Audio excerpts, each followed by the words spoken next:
नमस्कार, देवास लाइव में आपका स्वागत है। और आज हमारे साथ में है हाटपिपलिया क्षेत्र से कांग्रेस के नेता राजवीर सिंह जी बघेल। और पिछले चुनाव में भी उन्होंने प्रयास किया था कि कांग्रेस ने उनको हाटपिपलिया का टिकट मिले, लेकिन उस समय टिकट नहीं मिला। और अब परिस्थितियां बदल चुकी हैं। मनोज चौधरी जो कांग्रेस के टिकट पर जीते थे वो बीजेपी में शामिल हो गए हैं और फिर से अब उपचुनाव होने जा रहा है। और इस बार प्रबल संभावना जताई जा रही है कि राजवीर सिंह जी बघेल को यहाँ से टिकट मिलेगा।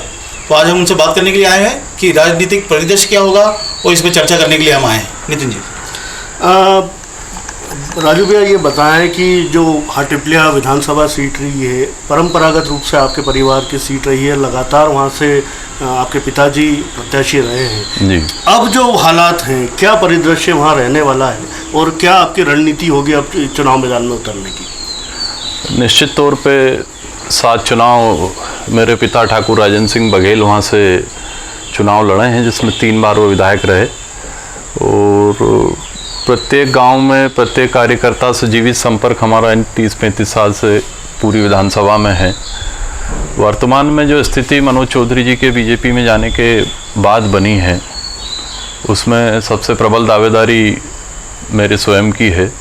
और निश्चित तौर पर हाईकमान हमको मौका देगा, क्योंकि जितना मेहनत हमने कार्यकर्ताओं के साथ हाटपिपलिया की समस्याओं को लेके की है, संघर्ष किया है, उतना संघर्ष और किसी ने किया नहीं है। तो हमें पूरी उम्मीद है कि हाईकमान हमको इस बार मौका देगा।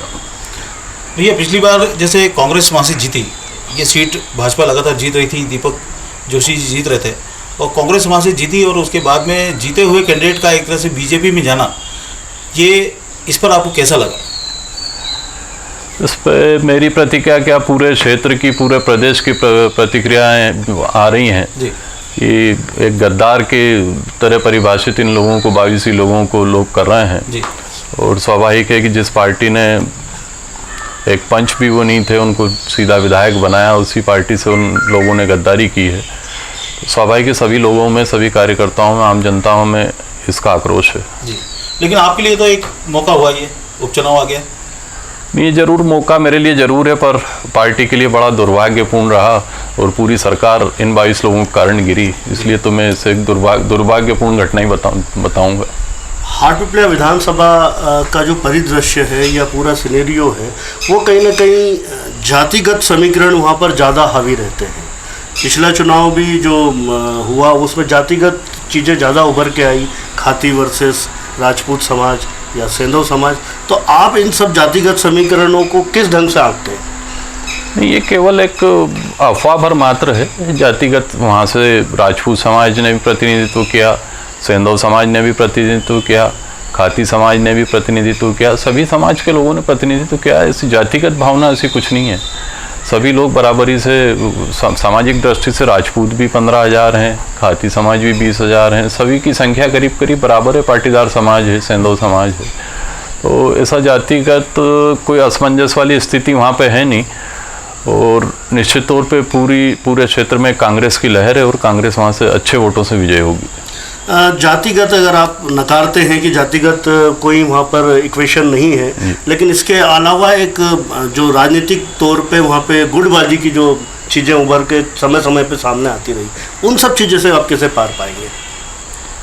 अभी तक जब से ये चुनाव हुए हैं उसके बाद करीब 1.5 साल से मैं क्षेत्र में सतत संपर्क में हूँ। ऐसा कोई गुटबाजी वाली कोई बात नहीं। सभी लोग पूरी तरीके से वहाँ मदद कर रहे हैं। पार्टी के वरिष्ठ जितने भी हैं सभी लोग मदद कर रहे हैं और कांग्रेस बहुत अच्छे वोटों से वहाँ विजयी होगी। सभी लोग पार्टी के हित में काम कर रहे हैं। हाटपिपलिया विधानसभा क्षेत्र काफ़ी विस्तृत है, ग्रामीण क्षेत्र काफ़ी बड़ा उसमें आता है जी हाँ। वहाँ पर लगातार ये जो क्षेत्र है विकास के मामले में उपेक्षित रहा है।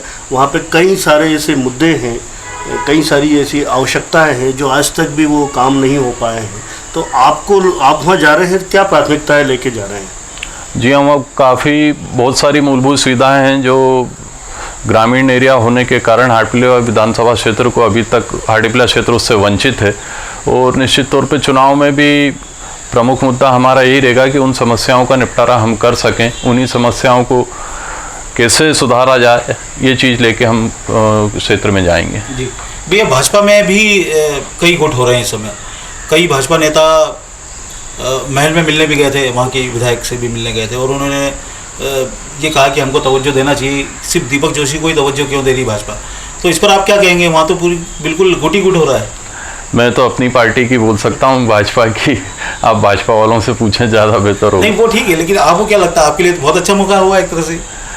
जी, आप समाचार पत्रों के माध्यम से, आपके चैनल के माध्यम से पता लगा है कि ऐसी गुटबाजी वाली बातें पता लगी हैं, पर इससे ज़्यादा वस्तु स्थिति में जानकारी नहीं है। मतलब आप एक तरह से विपक्ष पर ज़्यादा हमला करना पसंद नहीं? मैं मेरी लाइन लंबी करूं, दूसरे की लाइन क्यों छोटी करने की।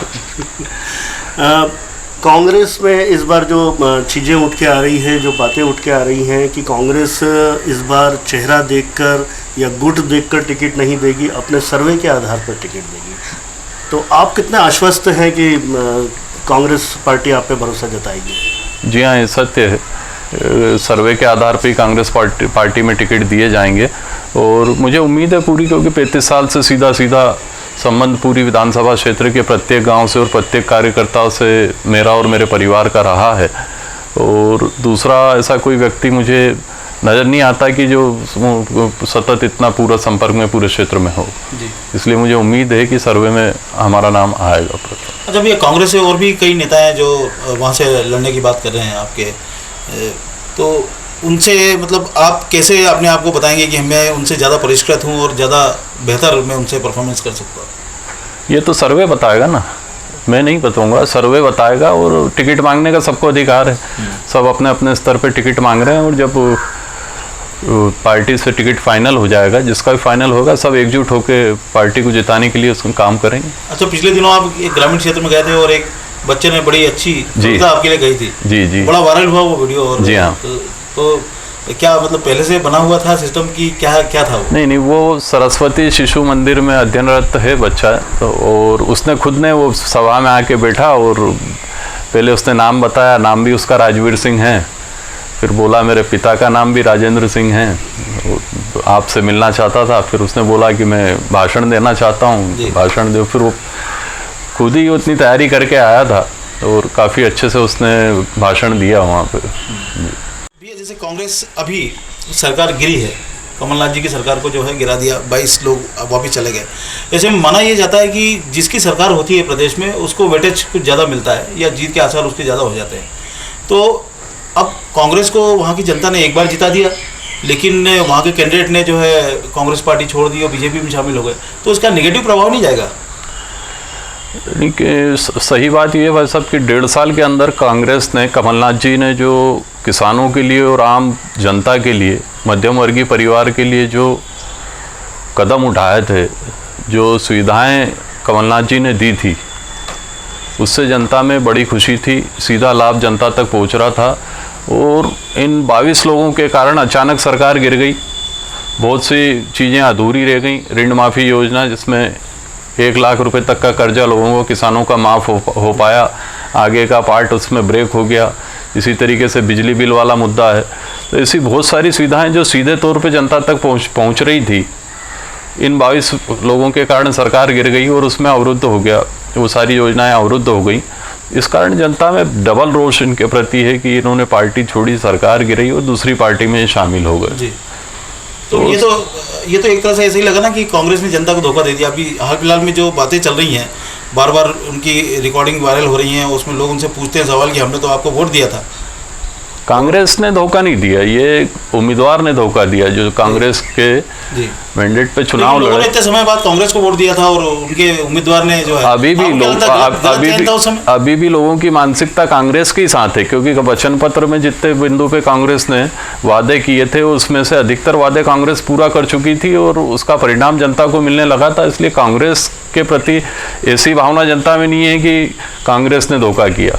उम्मीदवारों के प्रति जरूर आक्रोश है कि उन्होंने सब पार्टी पूरा, उनके सभी बातें उनकी पूरा कर रही थी, उसके बाद भी पार्टी का साथ छोड़ के भारतीय जनता पार्टी के साथ हो गए। अच्छा भैया, लगातार जैसे क्षेत्र में अब चुनाव है और उसमें साम दाम दंड भेद सभी कुछ अपनाए जाते हैं। अभी बीच में एक चर्चा चली थी कि सज्जन सिंह वर्मा जी ने राजपूत समाज को जो है कुछ कह दिया और उसमें जो है बड़ा बाउल मचा था, और ऐसे में वो लोग कह रहे हैं कि उन्होंने माफ़ी मांगी है और राजाओं को क्या कहा, राजाओं को कहा कि धोखा दे देते हैं, कुछ भी कर देते हैं। तो क्या इसका असर क्या होना है चुनाव पे? सोशल मीडिया के माध्यम से ये बात सुनने को और देखने को मिली थी, पर वो जहाँ तक मेरे नॉलेज में है कि उन्होंने उसके लिए एक्सक्यूज़ कर लिया है, माफ़ी मांग ली है। अगर उन्होंने कुछ बोला, ऐसी उनकी कोई मानसिकता उसमें थी नहीं और ऐसा कुछ विचार उनका बोलने का नहीं था, पर किसी की भावना को ठेस नहीं पहुँचे, इसलिए उन्होंने शायद उसके लिए माफ़ी मांगी है। इसमें लगता नहीं कि कहीं आपको नुकसान पहुँचाने का प्रयास किया गया है? नहीं, बिल्कुल नहीं, ऐसा कुछ नहीं। ना तो उन्होंने ऐसा बोला था, वो हो सकता है कि कोई उसको कैसा समझे, पर ऐसा कोई नुकसान उससे नहीं है। कोई गुटबाजी वाली ऐसी बात? कोई गुटबाजी वो अभी हमारी विधानसभा क्षेत्र में और देवास जिले में इसमें। अच्छा, हाटपिपलिया का जो क्षेत्र है देवास में, उस विधानसभा को सबसे खराब रास्तों वाला क्षेत्र कहा जाता है। हाँ बिल्कुल। और वहाँ पे सारे चुनावों का आधार जो है जीत हार का सिर्फ वहाँ के रोड रास्ते होते हैं, और वो आज भी जो है खराब है। अभी सांसद जी ने कुछ दिनों पहले एक पत्र लिखा है मुख्यमंत्री जी को, और वो जो रोड रास्ते हैं उनकी लिस्ट दी है। तो ऐसे में आपको नहीं लग रहा कि एक तरह से ये अवसर दिया गया है कि अभी आप जल्दी बना दीजिए तो ये काम हो जाएगा? इस तरह की राजनीति को आप क्या कहेंगे? हाँ जी, हाँ बिल्कुल, ये अवसरवादी राजनीति है।